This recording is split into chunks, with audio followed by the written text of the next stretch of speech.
El primer us vull dir que amb Cordi Baix, des que ens vam conèixer, va ser una trobada molt positiva per les dues parts, i tenim una història de col·laboració molt maca, jo penso, perquè ens tenim molta confiança i som capaços d'avançar en temes importants com els que ells tenen entre mans. És un acte, penso que innovador, penso que molt útil de cara a apropar el món de la discapacitat en el món empresarial i en aquest cas el de l'hostaleria.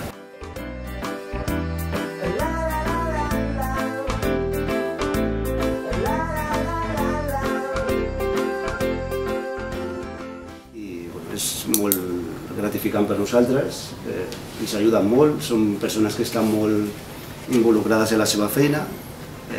Quan una persona ve i el primer que et diu lo único que quiero es no fallarte, quedes una mica així, perquè normalment quan et ve una persona entre cometes normal, normalment no et diuen això, sinó cuánto voy a cobrar, cuántas horas voy a hacer, cuánto no sé qué, cuánto no sé cuánto, i en aquest cas no ens passa mai això.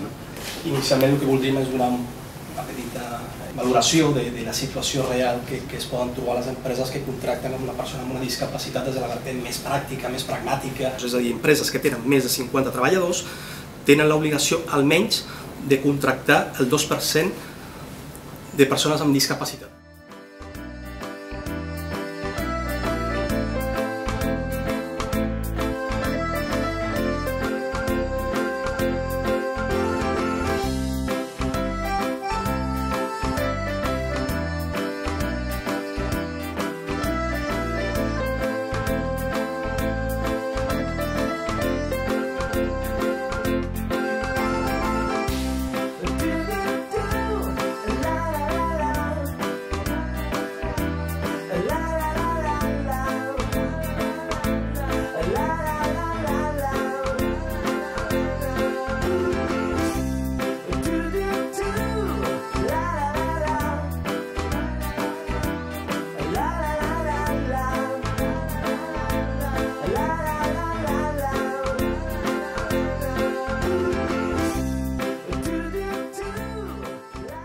Per tant, gràcies en nom de Cordi Baix i en nom d'Evall, gràcies.